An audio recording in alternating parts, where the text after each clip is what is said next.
Every year, a handful of NBA teams defy expectations in ways that go beyond merely exceeding preseason record projections. They break out, making bettors who took the over on their win total happy, sure, but also ascending to a new level in the league hierarchy. We're talking about theoretical cellar dwellers refusing to be pushovers, playoff absentees vaulting into contention, and up-and-coming teams coming all the way up. The teams on this list are in a variety of development phases and reside in different strata of the league. The only exclusions will be teams that finished in the top 4 of their conference last season. It's hard to level up from that height. That said, every team here has a shot to ascend. So here are NBA teams on a brink of a breakout. At number 5, we have the Atlanta Hawks. The Atlanta Hawks are only eligible because of a technicality after finishing 5th in the East with the exact same 41-31 record as the 4th seeded New York Knicks. That's fine. Gives us an opportunity to discuss one of the league's most intriguing up-and-comers. Trae Young is one of maybe half a dozen players in the league who basically assures his team will score at elite levels when he's on the floor, regardless of personnel around him. The Hawks finished 9th in offensive efficiency last year, but scored at a rate of 118.2 points per 100 possessions. That was higher than the Brooklyn Nets' league-leading overall figure when Young was in the game. The 2021-22 Hawks will feel an offense at least as good as last year's, and there are plenty of good reasons to believe they'll bump their defensive rating. 18th this past season, up toward the top 10. Clint Capella led the league in rebounding last season, and he's anchor on that end. A healthier DeAndre Hunter, who looked like a blossoming 3-and-D star before knee issues effectively ended his season in late January, will be a massive help. He's a shutdown 1-on-1 stopper and a key to any switching Atlanta might want to employ. Onyeka Onwuekwe, whose recovery from shoulder surgery is progressing faster than expected, flashed seriously elite defensive potential in limited minutes as a rookie. If he's able to contribute in a rotation role, the Hawks' defensive ceiling lifts considerably. His rangy athleticism and quick feet could allow for 5-position switching without compromising rim defense. Capella will still eat up most of the minutes, but Onwuekwe could be a grossly overqualified reserve weapon, strangling the life out of opposing second units. Price and moderate experience-driven growth from the Hawks' cater of young guards and wings, plus John Collins' postseason embrace of a dirty work role, and Atlanta could be one of the league's most balanced operations. Sure to be dominant on offense, as long as Young is healthy and poised to make progress on D, the Hawks could be sneaky long odds picked to win East and return to the conference finals. Only this time, they won't arrive as plucky, happy to be here overachievers, they'll be contenders. That's one of the most consensual kind of breakouts there is, the one that propels a team to a title shot. At number 4, we have the Charlotte Hornets. This is mostly a bet on LaMelo Ball being special, a true franchise-altering talent who makes an impact on winning much earlier than most players can. The Charlotte Hornets were ever so slightly better, at least as measured by net rating, when Ball wasn't on the floor last year, so this wager on a Hornets breakout is grounded in at least as much blind faith as evidence. Still, Ball's transformational presence is hard to deny. He invigorates teammates, keeping them moving at a pace with eyes wide and hands up, knowing that if they spring open, Ball will deliver the rock. His impact is a little like Nikola Jokic with the Denver Nuggets. Teammates cut harder and engage more deeply with every possession because they know successfully breaking loose from a defender is often all it takes to score. That dynamic affects everything from morale to attention to strategic detail. It's a big deal. Ball averaged 15.7 points, 6.1 assists, and 5.9 rebounds in 51 games as a rookie, while putting concerns about his defense and shooting to rest. He's big enough at 6'6" and smart enough to wreak havoc on D. If he commits to playing that end, he should be among the perennial leaders in steals, with a 35.2% clip from deep, including a 39.3% mark on catch-and-shoot opportunity. Ball cleanly knocked his biggest perceived pre-draft weaknesses all the way off the board: a healthy season from Gordon Hayward, a repeat of Terry Rozier's stellar 2020-21, Miles Bridges showing continued growth as a shooter and ball handler, new center Mason Plumlee's passing from the center spot, PJ Washington's spacing, all factors that contribute to one of the best offenses in the NBA, or at least one that blows away last year's 23 ranking on that end. Even if Charlotte doesn't break out becoming a clear playoff team, it's almost certainly surged from an entertainment perspective. Ball's style and a roster built to feed off his facilitation will make the Hornets a highlight factory like few others. At number 3, we have the Detroit Pistons. The Detroit Pistons have a great chance to defy projections that have them pegged as one of the 2 or 3 worst teams in the league. As was the case with LaMelo Ball and the Hornets, Cade Cunningham is the key here. If he's the same kind of instant organization rejuvenator, the Pistons should be in business. Considering Cunningham is driving into professional ranks, towing a semi-trailer full of can't-miss evaluations, it's not so far-fetched to imagine him being the rare rookie who immediately takes over a team and actually helps it play better.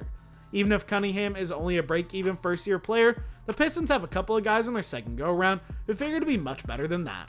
Livewire center Isaiah Stewart has a clear path to major playing time with Plumlee gone, and his defensive energy and shot blocking could imbue the Pistons with a rugged identity on that end. His intensity and physical style could be tone-setting, with the added bonus of mid-range accuracy on offense that may signal high-volume three-point shooting is right around the corner. Saddiq Bey seems like a lock to be a quality 3-and-D wing for the next decade, and Killian Hayes might know which way is up in his sophomore season. If those two take on a slightly larger role as scorers and playmakers, it should free up Jeremy Grant to scale back some of the shot-creating responsibilities and redirect resources to the defensive end, where he establishes early career reputation as a menace in the best way.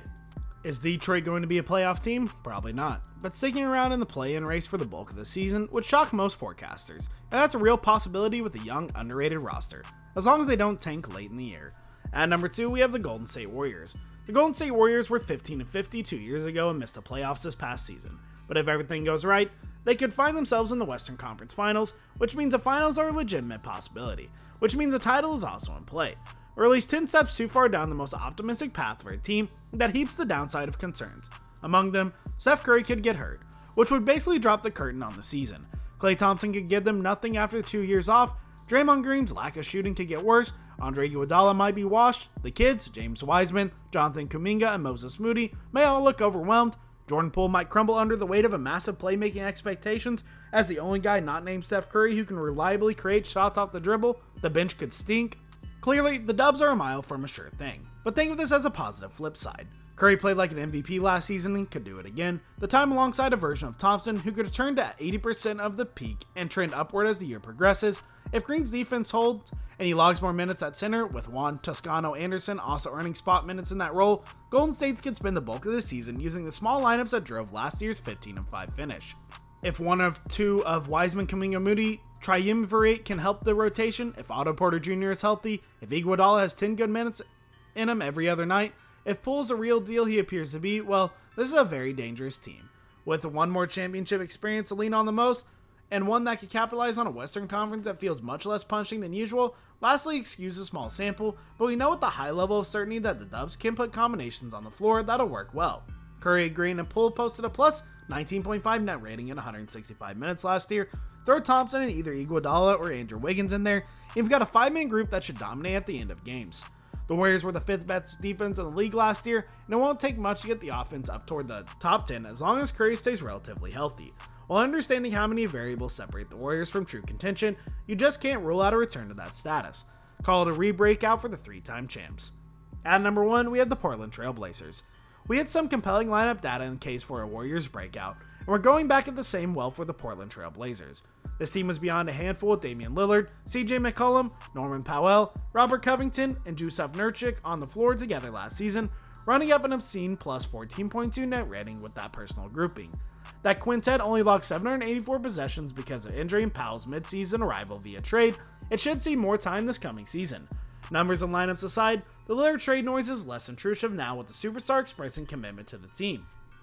That can only help, though McCollum might struggle if chatter about him headlining a trade for Ben Simmons persists. Of course, if the Blazers add Simmons, you could argue that it would actually increase their breakout potential. It feels unpopular to say so, but Simmons is still a really good player. He's better than McCollum in a vacuum, particularly so on a Portland team that has so many resources tied up in a small backcourt. He'd bring balance to the lineup, elite defense, and probably a chip on the shoulder that could further galvanize this group. If Simmons isn't inbound, trade acquisition Larry Nance Jr. is a fine consolation prize. His defensive disruption and passing from front court spot, ideally center in some supercharged lineups, will create new looks for the Blazers on both ends. Portland was 42-30 a year ago, so it's not like we're starting from zero here, but this core won 53 games in 2018-19 and reached the conference finals. It took a couple of breaks to create that level of success, but this current roster is at least good as the one that made it as so far 2 years ago. And maybe the change from Terry Stotts to Chauncey Billups will generate the same kind of new voice, old personnel bump Steve Kerr and Mike Budenholzer enjoyed with the Warriors and Bucks respectively. Portland has a superstar, a devastatingly effective lineup, and relatively low expectations that undersell its breakout capacity. The Blazers have a real chance to finish up the West in the top 3. Well guys, thank you so much for making it to the end of this video. Be sure to smash that like button, subscribe to Tip Top Sports, and ring that notification bell so you never miss another video. Thanks for watching.